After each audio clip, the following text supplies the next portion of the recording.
Mkurugenzi, by 2014 this extremist organization ilikuwa imefanya so much damage that the top leadership of Al-Qaeda wali put out a press statement na wakasema, we are not in any way associated with the devilish things that this organization is doing.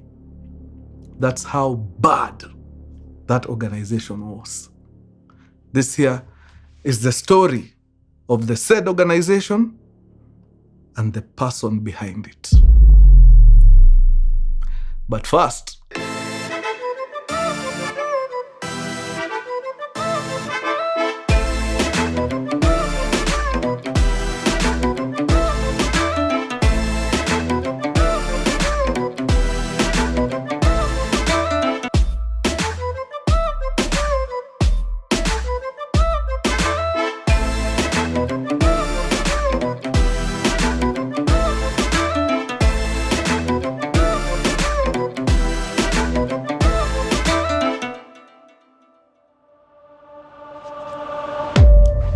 Mkurugenzi, my man, headline hitters na kama K. When you see Mkurugenzi in the building, you just know he's got the juice.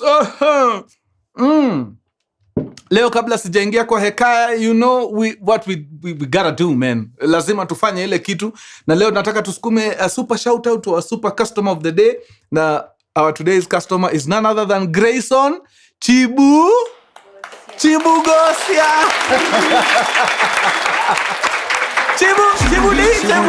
Hey, Grayson, asante sana kwa kukam through. Wewe ni mtu wa nguvu sana. Mungu akubariki. Anybody else mwenye ameingia pale kwa site akafanya mambo yake, God bless you, man. Barikiwa sana. Alafu kama ujui site ni gani, ni mkurugenzi.ke is where it's at. Okay? Very nice. Now, kuna magwanda yako hapa mbele yangu kabla sijaingia kwa kipindi. Wewe unaona namna gani? Yaani Air Force inapigwa hivi, signature in eye. Hii kaingizwa tu kwa duka tu origi ya Nike pale. Pesa yote. Na msika mkunichukulia hii kitu mkisema watu wa counterfeit wanaweza nifanya mbaya. But hii kiatu ni kali, man. Hii deadly. Hii ni shughuli ya jamaa wangu sana, anaitwa Washira aka Michoro by Tallman.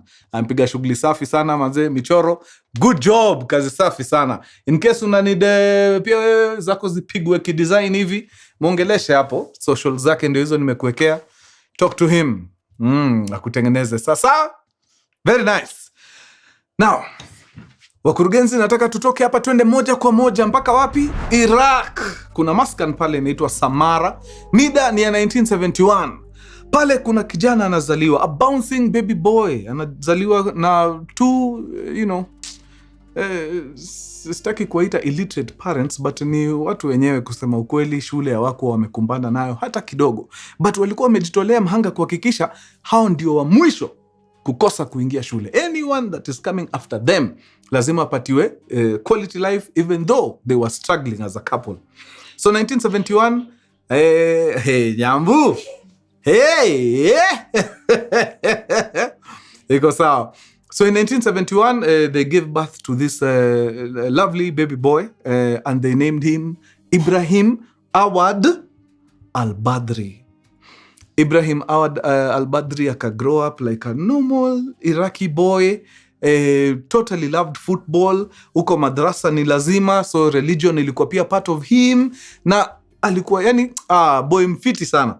By the time ana grow in his teenage years, akakuwa na interest ya football na akakuwa anacheza soka hiyo maeria. In fact, watu waligrow na hizo maeria za kwao wanasema he was so good mpaka alikuwa ameunda kikosi. Alikuwa na team yake ya ball yake. Yeye ndio anachagua players nini. That's how good he was. Na ilikuwa team inafanya fiti sana. I think the team ilikuwa inaitwa the Mullahs. So akacheza ball vizuri sana, of course all through high school. Then akamaliza high school. Ukimaliza high school lazima upige ile mtihani sasa ya kukupeleka university.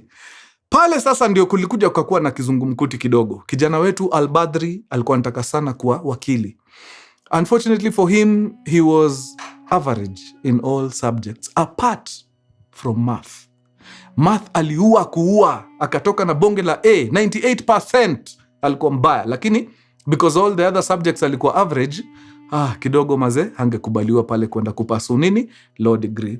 So akaamua, you know what, all is not lost, wacha niachane na hii mambo ya sheria, let me go and do what, religious studies. Where?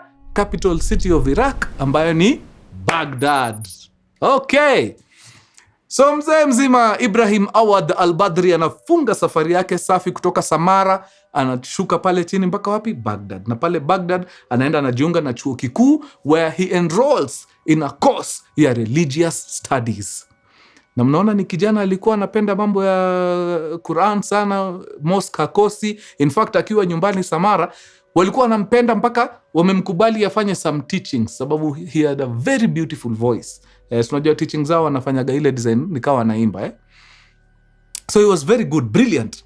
So of course vile alikuja huku, hata haikuchukua muda, akaingia pale kwa mosque ya hiyo area Baghdad, na akaendelea na shughuli zake za Kiislamu pale. Ile ball akakuja bado akaendeleza huku, na alikuwa na sakata hii mechi sana. But something started happening barely a year after he moves to Baghdad.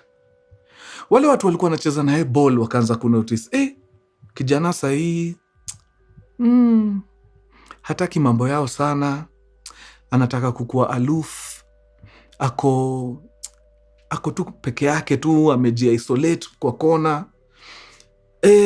Then all of a sudden hakuna kitu fiti kwake, anakashifu kila kitu.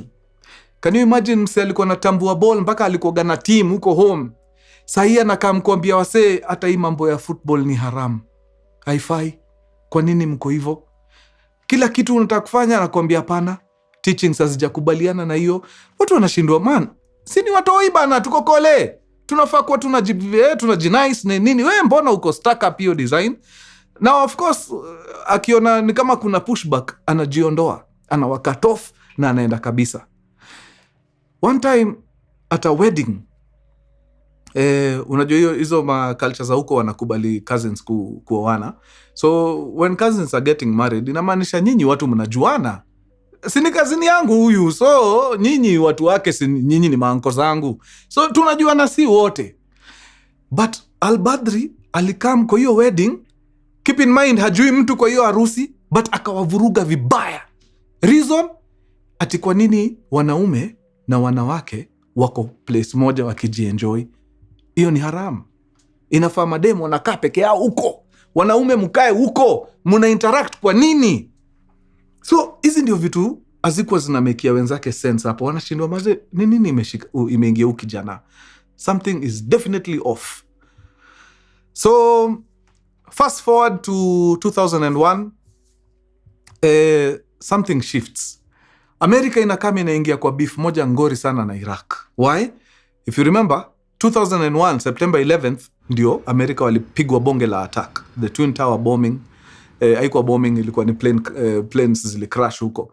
So after the bombing, of course, 2 years later in 2003, US under President Bush wakadeclare war on Iraq. My fellow citizens, at this hour, American and coalition forces are in the early stages of military operations to disarm Iraq, to free its people, and to defend the world from grave danger. So ikasemekana sasa ni hivyo, wacha kaende katambe. So Americans wakakuwa shipped wapi? Iraq, kwenda kupigana huko vibaya sana. So in 2003 kulikuwa na the American invasion in Iraq. Wakatandika watu vibaya sana huko. The Iraqi soldiers wakakuwa defeated.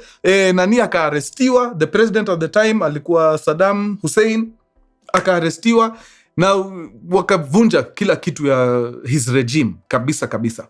So what ended up happening ni after serikali imevunjwa na Waamerika, kulikuja kukaanza kukuwa na uprising ya small insurgent groups.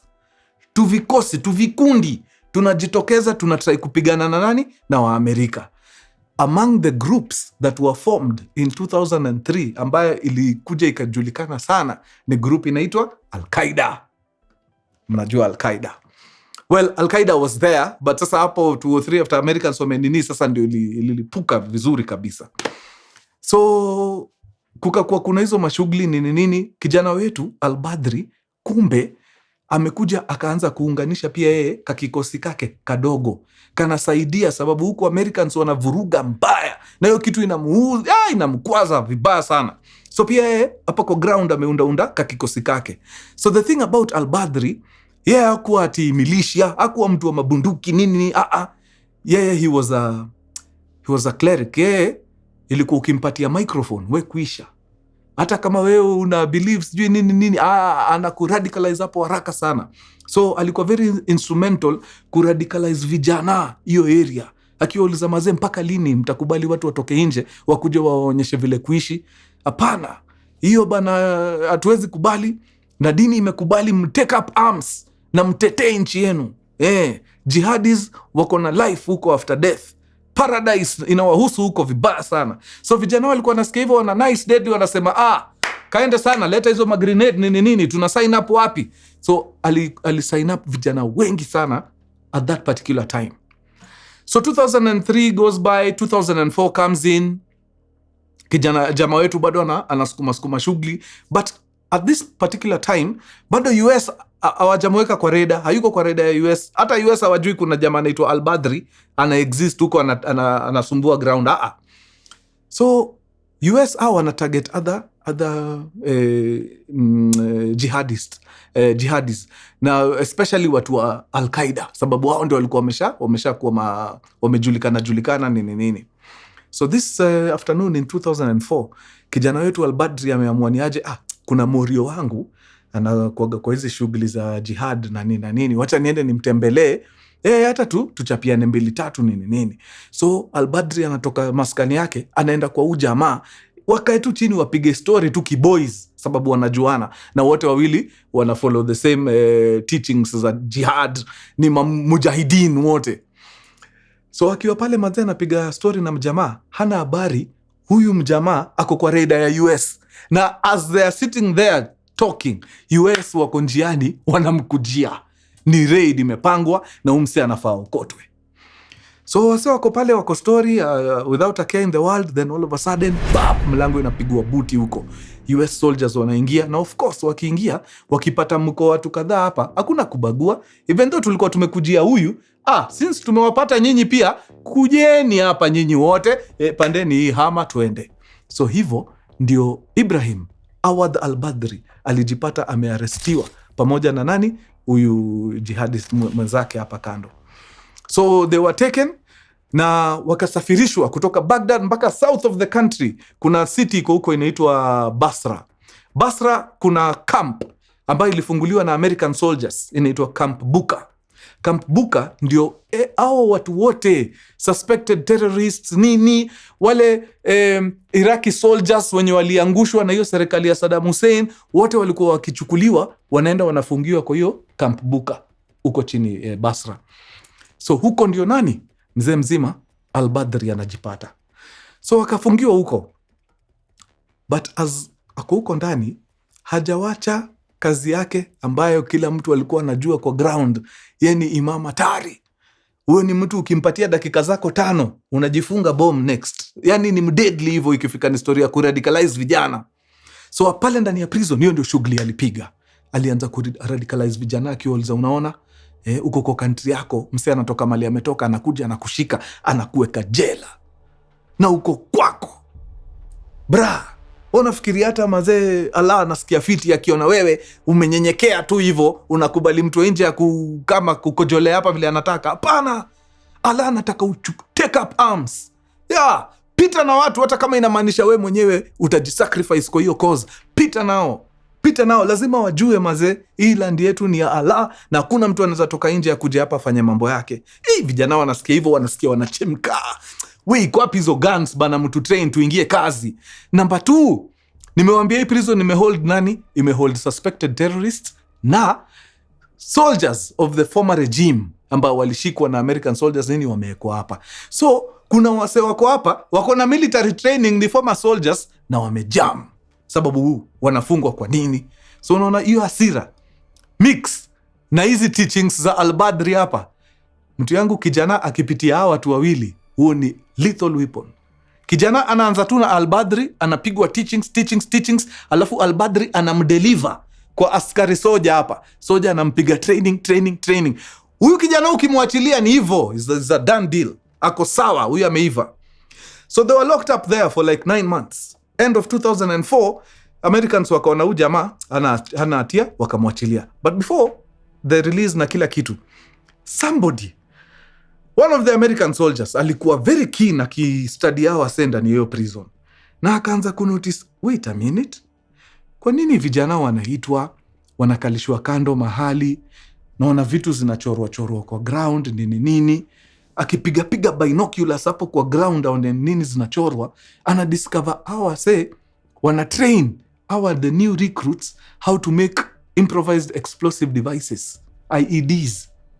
So American soldier akaona hawa tumewafungia hapa, lakini kitu hatujui hawa watu wako kwenye mafunzo hapa, wanatrainiwa, na watu wakiachiliwa watakuwa wabaya. So this particular soldier anafikisha ripoti kwa wabigi, anawaambia ni aje, kuna radicalization ngori sana inaendelea Camp Buka, na manze tusipofanya kitu itakuwa mbaya. So wadosi wana discuss and the Americans decide waanzishe kitu inaitwa a deradicalization program ya ku-deradicalize hawa watoi. Juu watoi wanashikwa huko suspected terrorists nini, wanakama wanapata sasa training hatari. Hapana, lazima to stop hiyo kitu. But at that particular time, America was dealing with so much. Somehow, it slipped through the cracks.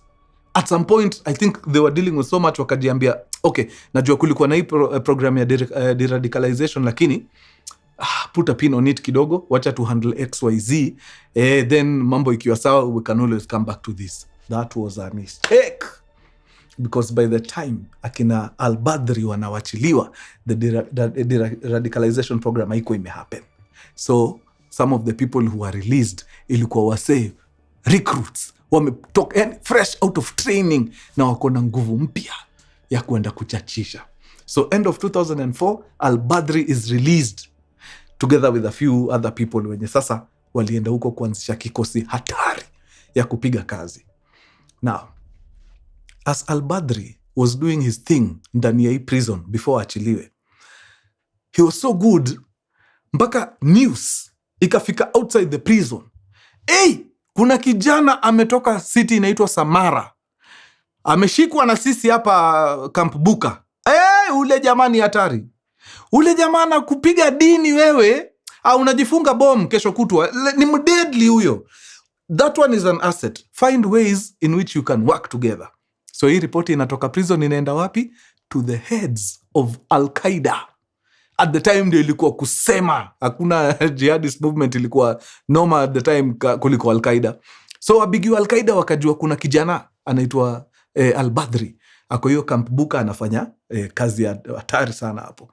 So vile alireleasiwa, they were very quick to reach out to him. Wakawambia, mtu yangu tumesikia ile kazi unafanya, wacha tukolabo, tusukume kazi pamoja. Like he was so good, watu wanamuita ni the top leadership. Kama unakumbuka hiyo time, the top leadership of Al-Qaeda ilikuwa jamaa fulani anaitwa Abu Musab al-Zakawi. Abu Musab alishikilia Al-Qaeda deadly until wakamupiga mijeledi hapo 2026, if I'm not wrong. Yeah, so hao ni watu wamekaa mpaka chini na mdosi wa Al-Qaeda, wameagree kazi wacha iendelee. So Al Badry akarudi ground sasa kwenda kuchachisha proper. Sasa sahi ana report directly to Al-Zakawi, mdosi wa Al-Qaeda. Unaona vile watu wana grow through the ranks pole. Na umse hajawahi inua bunduki hivi, never. Yake tu ni kaa chini babani kuambie, ukitoka hapo wewe ni bad news. Now, Al Badry and Al-Zakawi work hand in hand for a good 2 years. 2004, 2005, 2006. Let me tell you, Iraq ilikuja ikakuwa kitu ingine. Kidnappings, shootings, beheadings, nini, you name it. Ilikuwa ni tuvikosi tunafomiwa. Mkiwa mmeshikana watu 30, hiyo ni kikosi moja. Endeni msumbue area fulani. Nyinyi wengine, na hiyo yote mazeni nani? Al Badry ndio wako hapo. Yeye ndio imamu wao. wanamtii. Al Badry akisema kitu wanamsikiza mbaya sana. Now at the time the guy was not old. Juu hapa tunaongea 2006 and he was born in 71. You're 35, eh? That's 35 years. That's 35, eh? Kijana mdogo. Now 2006 something happens. Americans wanakama wanajiambia hapana, hii Al-Qaeda inatusumbua sana. Keep in mind time yote the Americans do not have the slightest idea kuna kijana anaitwa Al Badry yako mahali. Hawana copy. But hii Al-Qaeda, no, imekuja sana. No, lazima tufanye kitu pale. So Americans wanaorganize bonge la strike. Na wanakuja wanawai mdosi wa nani? Wa Al-Qaeda. Yeah.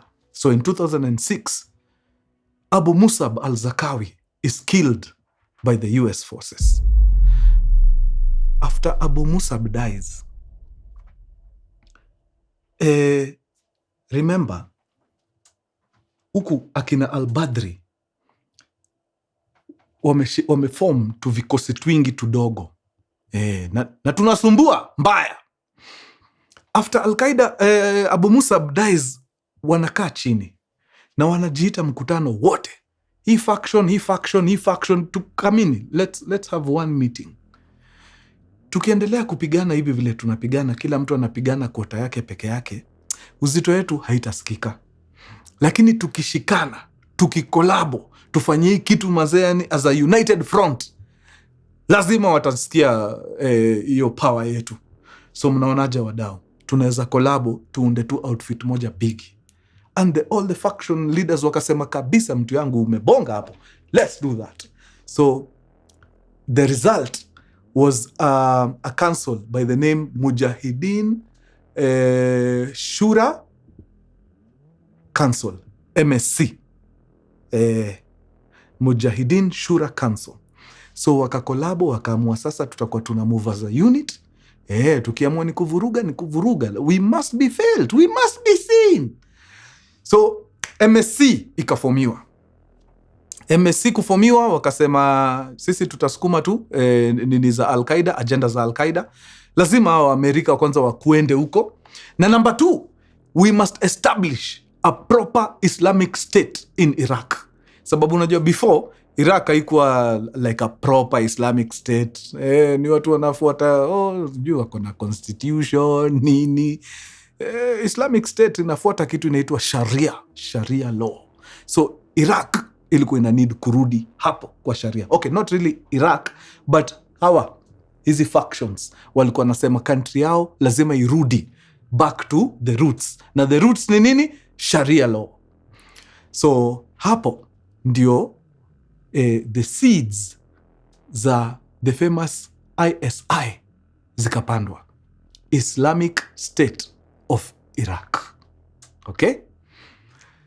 Now, hii movement, vile walikolabo, kazi ikaendelea kupigwa. Na hawa watu walijaribu sana kufight kwa hiyo country. But unfortunately, kuna uzito wa Americans walikuwa nayo, hawa watu wangezana. Number 2, the Iraqis themselves, hawakuwa wanataka mambo ya hawa watu. Like hawa Iraqi civilians, kuna wenye wako wanajisikia na hii. Walikaa chini wakajiambia tukienda hii direction ya hawa rebels itakuwa mbaya. So some of the Iraqis and rival Islamic groups walikama wakakolabo na Americans. Wapige hao watu wanajitokeza sahii wanataka kutake over country. So hiyo kitu iliwadent vibaya sana. By around 2010 walikuwa wamejaribu kushikilia fort for like 4 years, but ilikama ikashindikana deadly.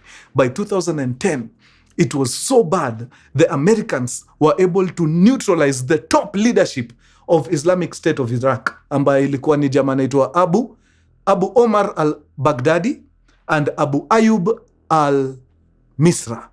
Hao ndio walikuwa wale sasa the top 2. Walikuwa wameshikilia kambi hapo juu. So they were killed. I think ilikuwa airstrikes, walikama ama ilikuwa ambush, siko sure. But top leadership ya Islamic State in Iraq ikauliwa hapo. Now of course ukishakata nyoka kichwa, body before ijisimamie tena mazee kidogo inakuwa ni tricky.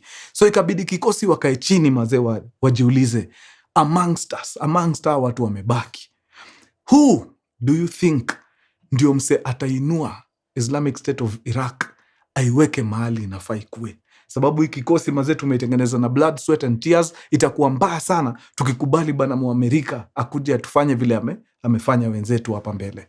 So ni nani kati yetu anaweza chukua hii kikosi na hizi mainjari zote na airudishe isimame wima na tukomboe nchi yetu ya Iraq?